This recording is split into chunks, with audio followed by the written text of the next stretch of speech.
Censys Attack Surface Management features built-in integrations with AWS, GCP, and Azure that you can configure in less than 10 minutes.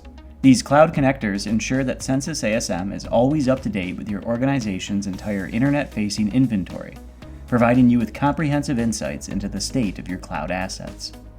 For most configurations, all you need to provide is your account information, implement exclusion filters you want to use, set up an IAM template in your cloud provider, and perform provider-specific configuration choices, and then finish setup in Censys ASM.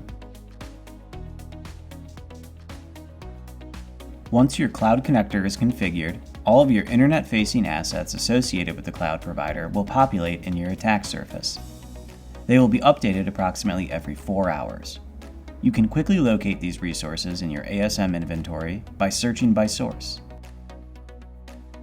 You can then investigate the details of each cloud resource and take corrective action to address any potential risks that have been identified.